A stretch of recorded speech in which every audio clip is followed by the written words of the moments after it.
latest edition of the Daggers and Lyds podcast. We are recording Thursday evening UK time. It must be quite late where you are, Lydia, in the United Arab Emirates. Hang on, what am I talking? It's not that late. It's 9 o'clock. Well, it's late for me, and it's late for you, actually, Daggers. This time, isn't it? We're both. What are you trying to say? I'm not going for an early bird dinner somewhere. I don't get myself tucked in by 7 o'clock in the evening. No, it's 9 o'clock here, but I do enjoy going to bed. But we have just seen a brilliant game, and we thought we'd jump on to discuss it. Well, we thought, do you know what? We did record something a little bit earlier, okay? And then obviously you were watching the game over in Dubai. I was watching the game here. This is the first semi-final between Australia and South Africa. We're just texting each other going, we've got to talk about this. We've got to talk about what has just happened. Well, what has just happened is that Australia, who have held the trophy since 2018, they were beaten. West Indies won it in 2016, but Australia have held the World T20 trophy since then. They have been absolutely dominant over the last decade, possibly even longer than that. But they have been defeated by South Africa in the first semi-final at the Dubai International Stadium. Australia won 34 for 5. South Africa knocked them off for 2 with 2.4 overs remaining. Annika Bosch with 74 not out from 48 deliveries. Laura Wolfart with 42 from 37. The partnership they put on was 96. And I'm just sat here aghast. And please don't think, if you are listening to us in Australia, please do not think that this is delight that Australia are at. Absolutely not. But over the course of time, when a side has been as brilliant and as dominant and have set the standard for excellence as Australia have, you know, you can't help but sort of root for an underdog and hope that there is a bit of a changing in the garden, upset the apple cart to cause newsworthy headlines, more exposure for the women's game and subsequent. But, I mean, an astonishing game of cricket led. Oh, it was amazing. And I was so impressed with South Africa and their composure. Laura Wolfart, for me, was unbelievable in terms of captaincy. I watched her in the huddle. She was composed. She was looked as if she was motivating the players. You know, when everyone is just listening intently, taking every single word on board that she says on the pitch with ball in hand. Again, great composure. The bowlers were brilliant. They were able to restrict the boundaries. And then with the bat, that composure just continued. And Australia didn't have the answers. And I was actually just watching the game with Ali Mitchell downstairs.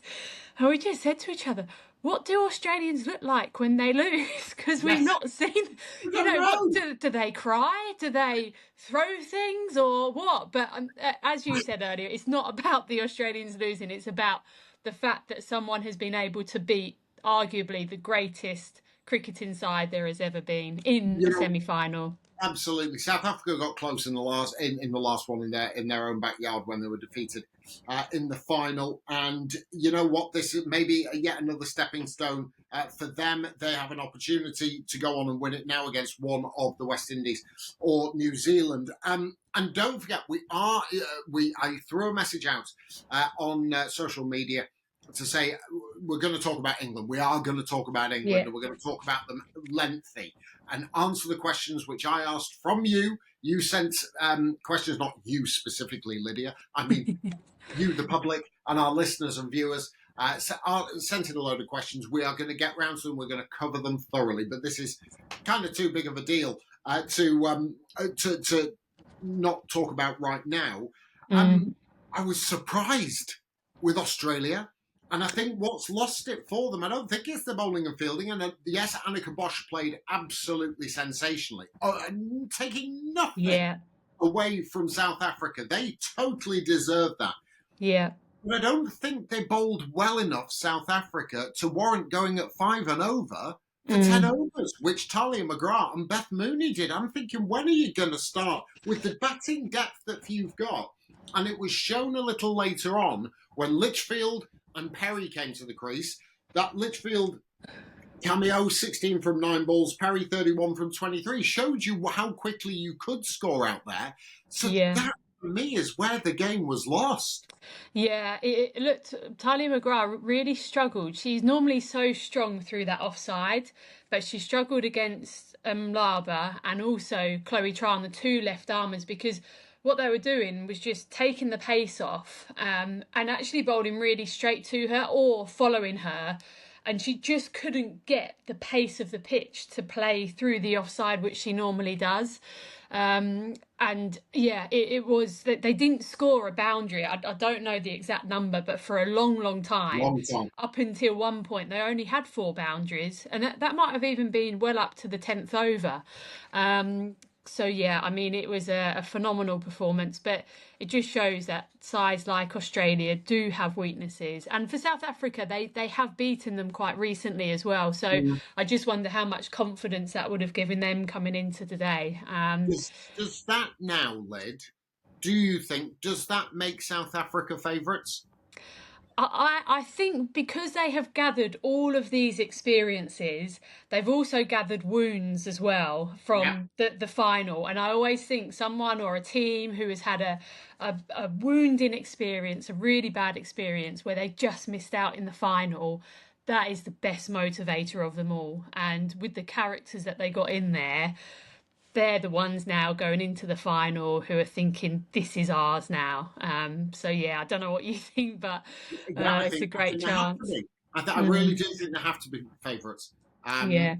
And just looking at that batting depth, and I'm glad they took my advice as well, of moving Marizan Cap up to 3. Yes, yeah. And that's right, that's right. They didn't, and Annika Bosch doesn't score 70 odd in no balls. But hey, we can be wrong. We're allowed to Yes. be wrong. These are opinions, and we are here to be shot down. But I think that's a hugely significant performance in the scope of the women's game, and it almost just says, does this burst the Australian bubble? Does this poke the Australian bear even more? And Yes, yeah. we're in line for 20 years of dominance. Who knows? Yes. All I'm saying is that this is I think, a significant moment in the span of women's cricket. So congratulations to South Africa. They are through to the final. They will meet one of New Zealand or the West Indies. They will play tomorrow. Quickly, hunch on that one, Lyd.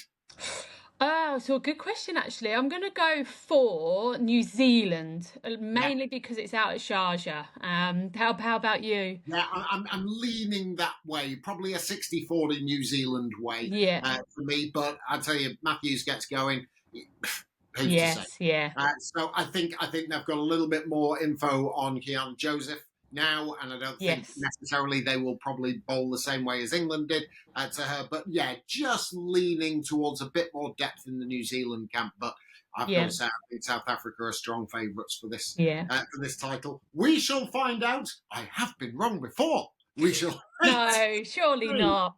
I know, crazy to think.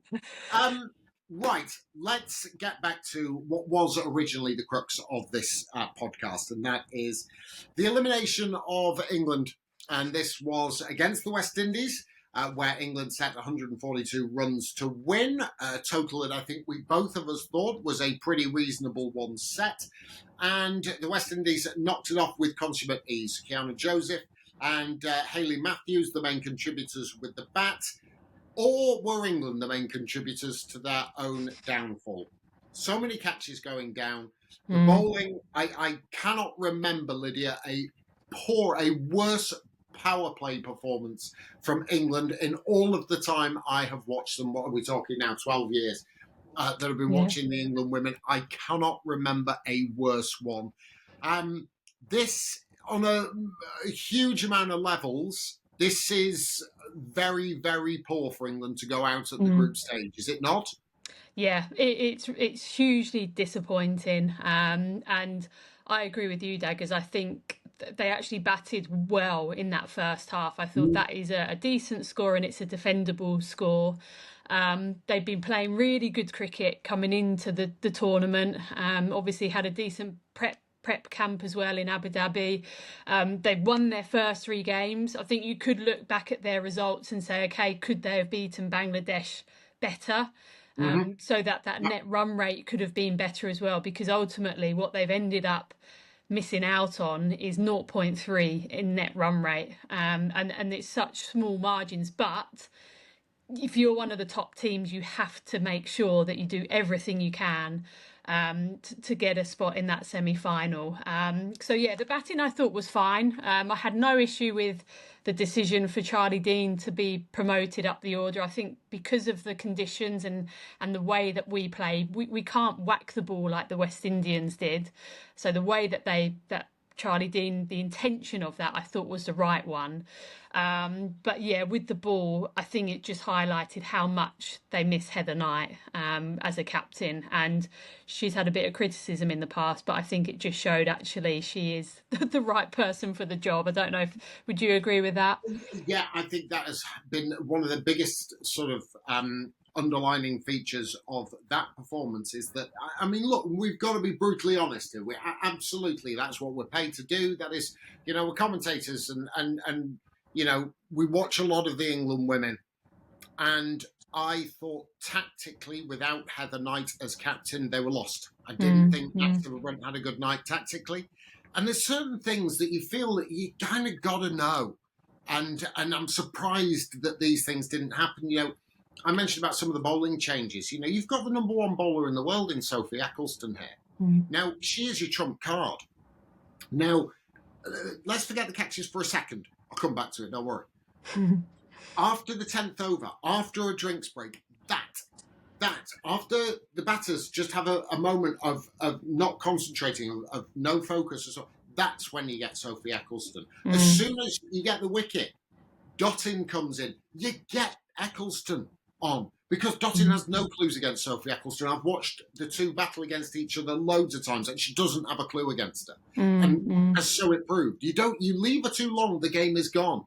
Yeah. And I think in that instance, there was opportunities for England to salvage that match, and getting Dottin out would have left Matthews out the door, Dottin out the door, Joseph out the door, and then you're asking the new batters to come in at a run a ball against what can be a very good attack, even though it wasn't on that particular night. But there is an opportunity then to squeeze and try and salvage the game from there, even though you were in a losing position. So I think these are certain things, and tactically, I don't think Nat did a great job. If I'm being brutally honest, I wonder about the future of England's captaincy after Heather Knight. But to go back to your point, I think that now Heather Knight's position as captain is more secure than it has ever been, because I don't see who would take over if she wasn't captain. I don't see captain out there. I think people forget as well what she brings with the bat. There's been so many situations where it has been her and Nat Sciver-Brunt where they've lost quick wickets and they've got to rebuild and then kick on. And Heather does that so brilliantly. She reads the game really well. And her running between the wickets, she's not the quickest in the team. She will openly admit that. But her ability to judge a 2, to know what is her limit and when she can come back, she will push her limits to the maximum. So, yeah, I think that exposed the leadership for England and just how much they missed her. That's leadership. Let's talk bowling and fielding. It was a bad night. I mean, a really bad night. And to the level that England have set themselves to drop that many catches, 5 catches, I would say 4.5 catches. I think one of Bouchier's was it was a half chance, I think. But Dunkley's drop, Capsey's drop, and 2 others of Maya Bouchier's. And again, I find her being the, dropping those catches astonishing, because I still believe she's one of the best fielders in the country. And if anyone has watched as much cricket, the women's game that we have, I will die on that hill. She is one of the strongest fielders, not just in the country, in the world. She's excellent. Yeah. She's had a stinker. She's had an absolute stinker. And I think when that 3rd catch came her way, her head had gone. Thinking about it too much and her head had gone. But you cannot, Joseph gets this half century. She wins player of the match. You've dropped her 4 times. Yeah, 4 yeah. volley catches. She's 52 for 4. Mm, And you take any one of those, it's a completely different game. yeah. And I just find, not just that though, I also think that England's bowling, they kept bowling into a slot. What do you do Mm, when someone plays the way that she does? You throw it wide outside of off stump, and then you just drag your length back a little bit, get her reaching for it instead of in mm. her arc. They bowl so much into her arc. Now, just a final point on that. Yes, they bowled enough balls to get her out because they got her out 4 times Yeah. without her. So you can't be too harsh on that. But there were elements where if she's just going to keep playing that one shot, then you keep bowling in that one area that she cannot hit it. Mm, mm. I'm going to stop now, Liz. It's a fair point, but it's also, I love it when you come off your long run, Daggers. But it's also the runs that came with it. When you count the drop catches that then conceded runs, it was 14 extra runs in total. And obviously no one means to drop catches, but you have to, in a way, think about, okay, why were those catches dropped? Was it the pressure? Was it they were fatigued mentally and physically, so they couldn't get their technique right to take the ball cleanly? And these are things, because they lost, we will naturally look into things in more detail. But it's getting the balance right of being objective with it and actually addressing, actually, these are the proper issues, but these are just sort of residual things that come up when you lose. Does that make sense? Yes, but I also think that given what England have at their disposal, given Yeah, all the this, given resources. the fact, that there is a lot of money. These that you've got to say this, the minimum, the absolute minimum. You can't tell me South Africa have got what England have got Yeah, regarding resources. Right, they've just gone and beaten Australia. You yeah, cannot tell me that. And I think the absolute minimum for the England women's team was the semi-finals. That is your not. What's the opposite of a ceiling? Floor. But that yes. is. I'm just looking up at mine at the moment, just checking what the opposite is. But that is your floor. Yeah, And getting to the semi-final, I like I say, I just think that is well below where England should be looking, and you should be looking at things go that go wrong, even in victory or defeat. yeah. But I'm sorry, there was some glaring things there which Mm, became very apparent. And you know what, Lyd? We watch it a lot, and we sort of bring up things as we see them, and it's for these key moments that we talk about during the season. I'm talking about, and over in the winter when we go and watch them. These bilateral series, and it's all building up to these moments. mm, And mm. if you don't get them right, you've got to have a look at what led to that. Yeah, And there's a variety of different things. We will get onto that. Let's answer some of your questions yeah. that you were so kind enough to send in. I've got to get them off my Twitter feed, so just bear with me as we do that. So let's kick off. This is interesting. This is actually from Australian women's cricket. Hang on, Australian women's cricket with very little context. So it is an Australian who might not be as chirpy as they may be now. Anyway, and they say, "Hello. This is no banter, as it might seem from the name of this handle, but we want to know: A, if England missed the trick when they opted to go with just one genuine pacer, and B, what could have been the reason for giving the 16th over to Dean when she didn't look that confident?" I'm going to gloss over B because you're looking around for Yeah. bowlers, you get a gut feeling it's Dean, and yes, she didn't bowl well that night, but that's just a sort of very small aspect for me. It's something that could be hit or miss. But let's talk about this. Did they miss a trick when they opted to go with just one genuine pacer? Are they asking about with that starting 11, or are they talking about My guess would be, because I'm not quite sure who else you've really got to choose from outside of who they did pick. So my guess would be the squad. Yes, yeah, the squad going out to the UAE, which somebody else asked as well about the squad and did they pick it? I think it was Ian Oakley who asked yeah, about, was this the right squad for this World T20? So let's yeah. sort of answer both of those in this particular Yeah, set. I mean, the one thing that we both said, I think we did a chat about the squad selection, didn't we? And we Yeah. sort of tried to predict who would get in and who wouldn't. And I think the one name that we both would have loved to have seen there was Lauren Filer. But the reason why she wasn't there is because obviously it was going to be in Bangladesh. So they wanted to go spin heavy, which is why Lindsay Smith got the nod. And Lindsay Smith, for me, now moving forwards, I think should be in that squad anyway. So suddenly it comes down to, can you bring Lauren Bell and Lauren Filer with you, or do you have to pick one or the other? And hindsight is a brilliant thing, isn't it? Because Lauren Bell, we know that she can cause oppositions problems. I suppose that the point of difference, though, on a pitch like Dubai, if we're talking about the game that they lost, the point of difference would have been that extra pace, to have had someone like Lauren Filer who could have come in and bowled a bouncer to Joseph, that actually could have been the way to get her out. So yeah, obviously it's a question that we have to answer and it's a hindsight thing, but on reflection, extra pace from someone like Filer would have been pretty handy. Would you agree with that? I wouldn't agree with the fact it's hindsight. I think we said it at the time.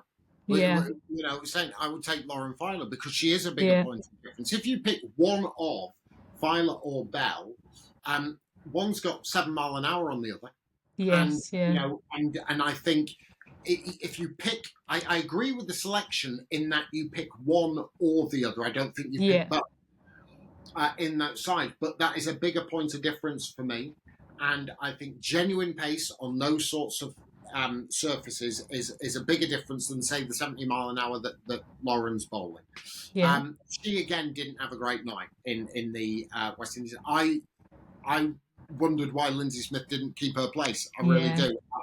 That low trajectory, difficult to get underneath the ball. The two main protagonists for the West Indies are going to be Hayley Matthews and Deandra Dottin, both right-handers, and that left armour going against it, and she skids it on and yeah, skids it. She's a very difficult proposition, but yeah, I agree. I think Lauren Filer should have gone, and I think I would argue that there is a good argument for her to have played. But that's the way they decided to go. But that's how we saw it as well. yeah. Sam Routledge asks, it would be interesting to hear a dissection of Alex Hartley's comments regarding the team's fitness. Now, let me contextualise this as I go to another app on my phone because I'm going to have to read it off there as well. This is the BBC Sport website. And basically, Alex Hartley was giving her opinion, the former England World Cup winner, was giving her opinion on England's exit. She told Test Match Special, I'm not going to name names, but if you look at them, you know. You know who's blowing a gasket and who isn't. About 80% of the England team are fit and athletic enough, but there are girls in that side who are letting the team down when it comes to fitness. There's going to be a lot of questions asked, and some of them rightly so, on fitness. England need to get fitter. That's what Alex Hartley said. John Lewis responded, being asked if that was fair. He said, no, not really. I don't actually, no. We train really hard. Our players are very fit. I'm surprised that people would say that. Actually, fitness has nothing, absolutely nothing to do with us losing that game. Our players work incredibly hard around their physical fitness across the board. Hartley finished off by saying, Australia have got 15 or 16 athletes, genuine athletes, says Hartley. They have the best leg spinner in the world in Amanda Jade Wellington. That doesn't even get in their squads anymore because she is not fit enough. So, our response to that, Lydia, you kick us off. Yeah, I mean, I heard and saw what Alex Hartley said. So I think it's one of those things where, going back to what I said earlier, when a team loses, you try and pinpoint all the different things for that loss. And I think the fitness for that particular game might not have been one of the reasons that they lost, but moving forwards, they might look at it and think, actually, is that an area that we can improve on? Because if you, what I would like them to see them do is compare themselves to Australia and ask themselves 5 questions. Ask themselves, are we better at cricket than Australia? Are we better cricketers than Australia? Are we mentally tougher than Australia? Do we perform as well under pressure as Australia? Are we fitter than Australia? Include that question in there, and whatever other questions you want to ask. And if any of those questions bring to light that actually, no, we're not, and it might not have been in that particular game, but from a bigger picture point of view, I understand why she said it, but that might not have been the reason for the reason that they lost, if that makes sense. It does make sense, and it might not be the reason that they lost specifically, but I agree with her. I have to say, I do agree with her. I think England are not fit enough. I think, and that there are, and look, it's difficult for me to talk about because it is the elephant in the room, especially being a fella. If I say this, I'm glad Alex has said it because it's a topic that never gets mentioned in the women's game, and I think it should. And if I mention it, I would get lambasted for it.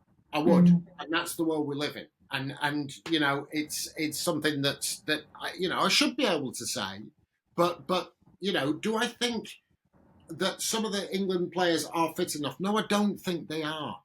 And now, did that have any effect on them winning or losing that particular game? Maybe not.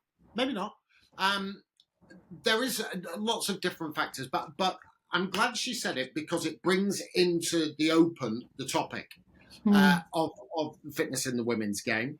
Not only in energy sapping conditions, which you are in right now. You can say better than anybody. You're in the UAE right now, and it is stinking hot, and it is stinking hot when the sun goes down. And in energy sapping conditions, that is when the fitness counts. And so does it mean that you are more switched on for a longer period of time if you are physically fit? Yes, it does. Your focus is that much more. So I think the comments were fair. I do. I think she was asked a question, she answered it, and I think that if you were to compare, like going along the list of questions that you had just mentioned there, if you were to say to me, who's fitter, Australia or England, I'd say Australia are. Yeah. They are. And so it is it's a touchy subject. Coaches don't like being accused of it being an issue within the game. But then bowling badly and fielding badly are also things that they don't like hearing either. So yeah, I think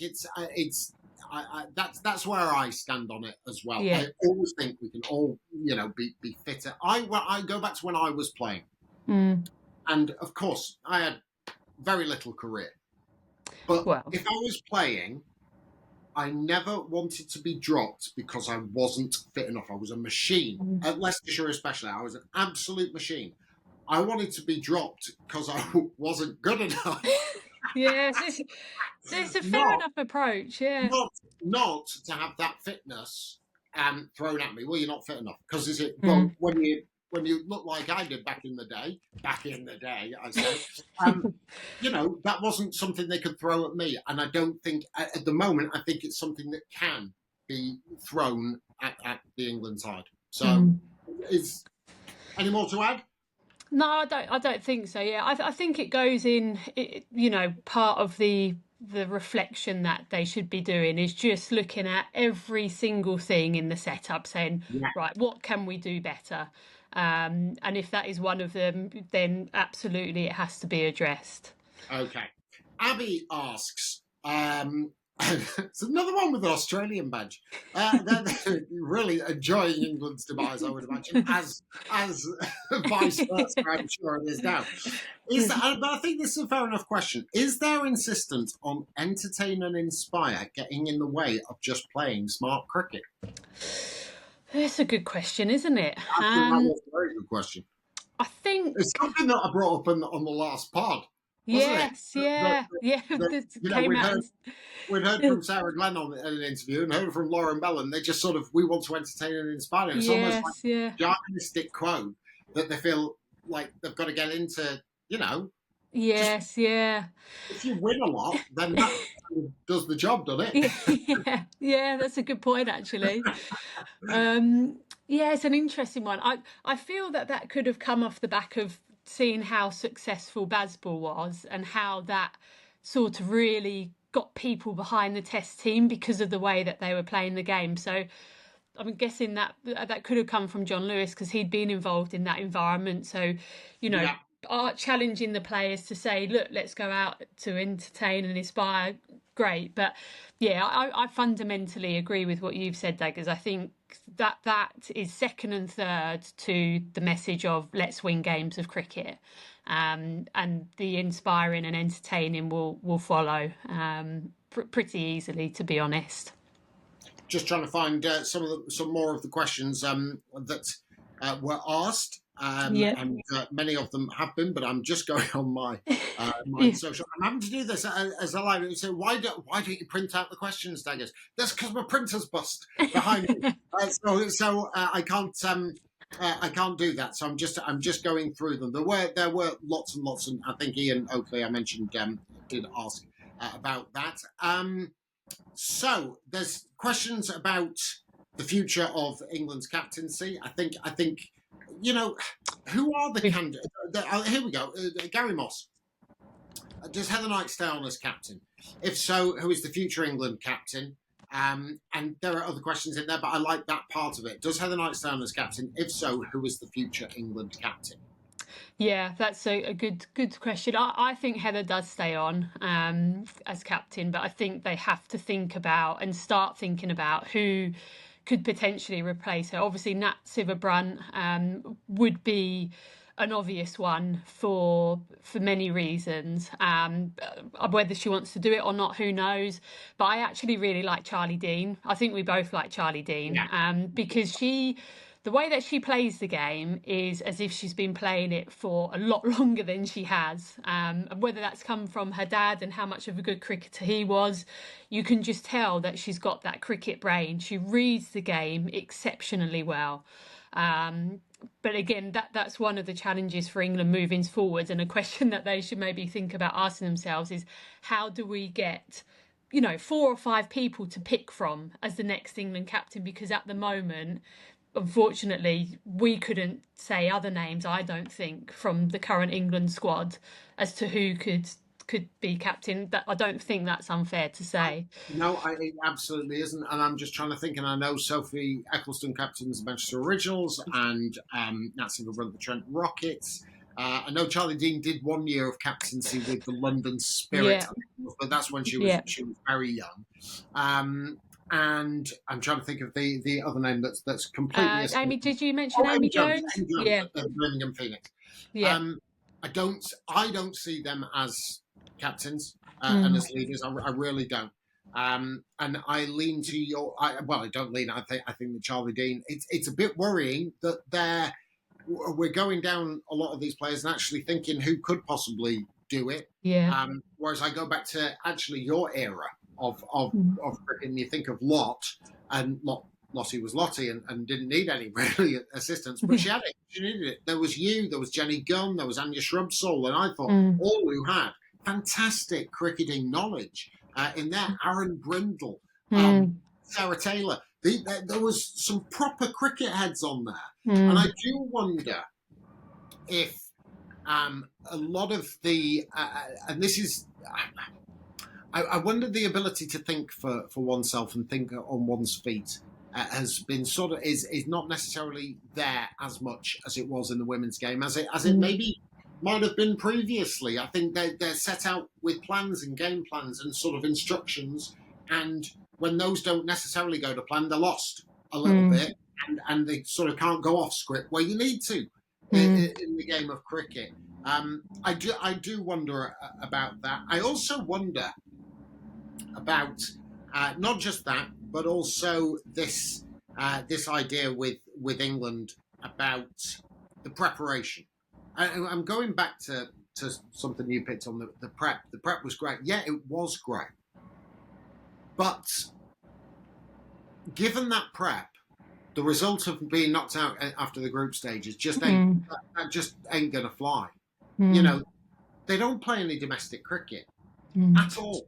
I mean, some do. They play the odd game here and there and stuff. But you know, a lot of these players were pulled out because of workload management and because of you know, the miles as we build up to the World Cup. I'm sorry, but to me, that's bollocks. It's utter bollocks. If you don't think the standard is good enough or for them to be playing at domestic level, then go out there, get selected, go and play, and go and smash it in a 50 over game. Go and get a massive 100. Show us how good you are.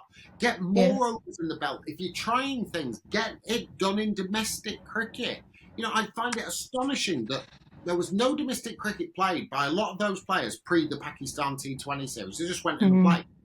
You know, I don't understand that. It doesn't sit well with me. People are more than happy to be put right, but that's my opinion. I find that very difficult. The standard will get better, funnily enough, if you play your internationals in it. Yeah. But I also think you get better as a cricketer, and nothing recreates match situation. You can do 100,000 high catches in practice, but nothing recreates match situations. Doing it when the pressure on, when it means something. Yeah. And I don't think the England players do that, not nearly enough. Yeah, and I think it's when you look at the purpose of domestic cricket, the reason of it is to bridge the gap between your domestic setup and international cricket. And what you want to have is your England players being stress tested within that setup domestically to make sure that they are still coming into series in form and even using it as a selection tool. You know, it's the oldest tool in the book when you're picking a squad is who is performing domestically. And I know sometimes that changes, obviously, with the men's side at the moment, if they don't really use it as a factor, to be honest, in terms of domestic performances. But I think when your best players are playing domestically, that improves it for everyone. And I suppose a good comparison again is Australia. So many of their players in the Australian setup are so reluctant not to play domestic cricket. To the extent sometimes where Alyssa Healy rocks up for club cricket sometimes as well. Well, you talked to Lisa Stalenko about this, weren't you? And sort of saying, what did she say? So I was interested to know how they managed the Australian players when it came to their WNCL, which is their 50 over competition, and their WBBL, which is obviously the equivalent of our 100 competition.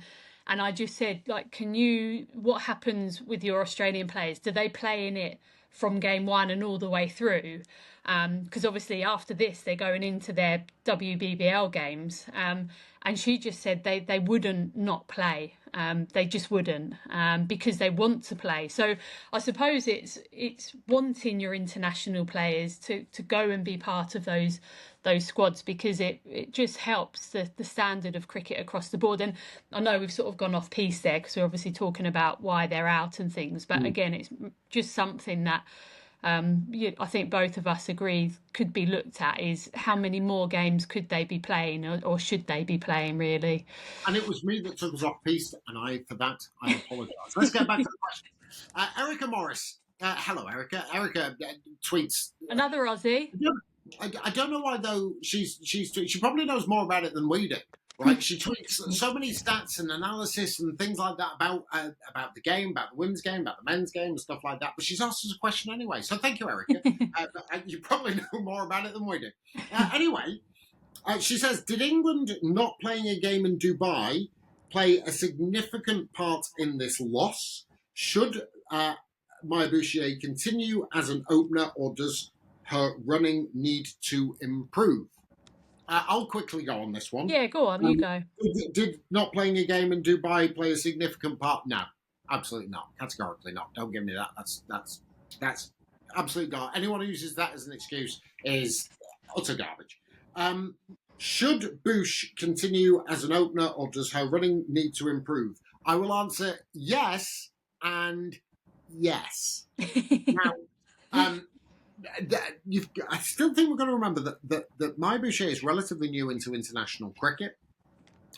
Relatively new. She has made the opener. Her and Danny White Hodge have made got this partnership going at the top of the Yeah. order. I think she has the game for it. I think she needed to learn a lot quicker how to play conditions over in Dubai. That is something that she will learn from. Yeah. And should you maybe have taken an opener? I don't know. I don't necessarily buy into that. Should you have taken an opener who knows a bit more about the conditions? I actually wonder about Tammy Beaumont. I do. Yeah.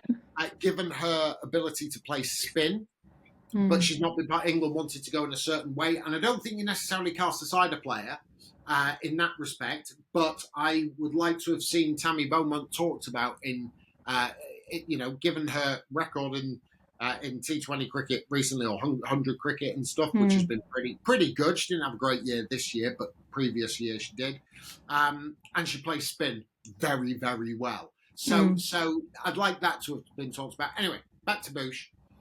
I think this is a player who's got a lot of potential still and a lot of time to grow. She is the type of player you want. She is fit. She is brilliant in the outfield.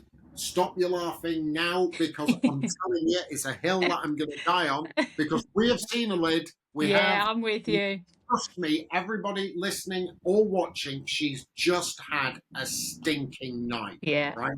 She is a serious fielder, one of the best, I would argue, in the country, if not boundary rider in the world, and she's had a horror night. So this is not me being nice to Maya. This is what, having watched her for a long time. Yeah. Does she need to improve her running between the wicket? Yeah, she does. She's a bit of a ball watcher. There's a little bit of tentative. You've got to absolutely know your call and know your partner, and Annie's been doing it a long time. So that would be my say on that particular question. Yeah, I'm with you. I'm with you on the Dubai question as well, and with the Boosh. I think she's got a brilliant technique, particularly against a new ball. So, it's just she just needs to find a way to be more assertive, to have a bit more focus with the running between the wickets, and take more ownership. But she is just at the start of her career, and I'm sure she's got a long way to go. So England will stick with her, I think, for the reasons that you said as well. Okay. Thank you so much for your questions. Keep them always coming in. I mean, any single question that you've got for either of us at any time, we're more than happy to try and answer. You might not like the answer, but we will answer the question that you ask. Just a quick word, Lyd, as we've not mentioned it, but I think it's well worth doing. There's another country in a similar position to England, and that is India.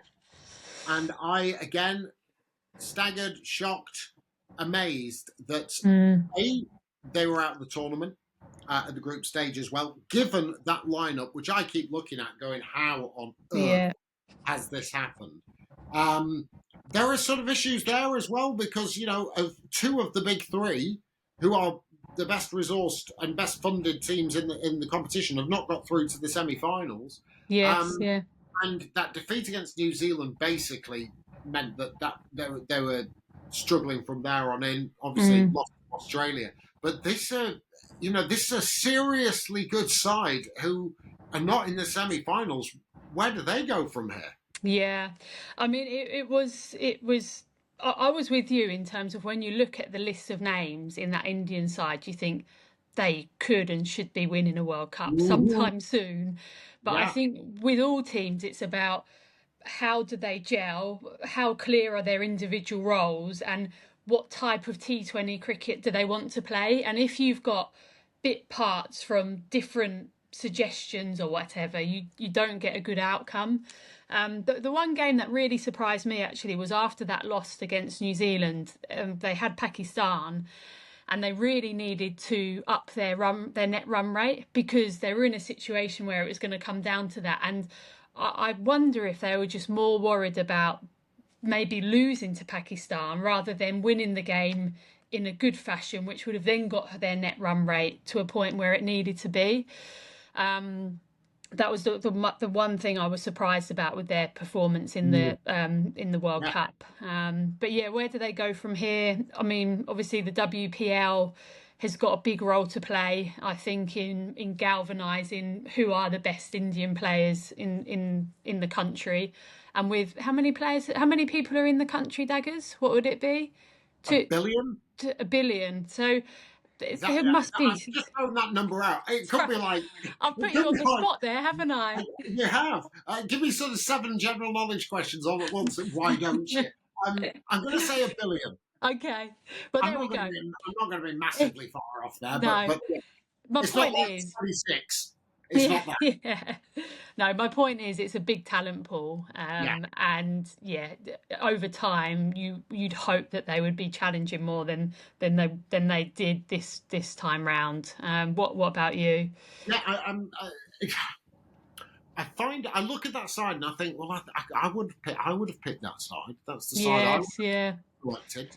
Given, when you look at Smriti and Shafali and then Harmanpreet and Jamima and then Risha Ghosh and Deepti Sharma, look at that top 6. It's an astonishingly good top 6. Now, if I had my own personal preference, I'd back Jemmy at 3 and I'd back Deepti at 5 and Risha at 6. Right, that's what I would do. I want the left-hander in at 5, and I think she can play just as big a role as Risha Ghosh.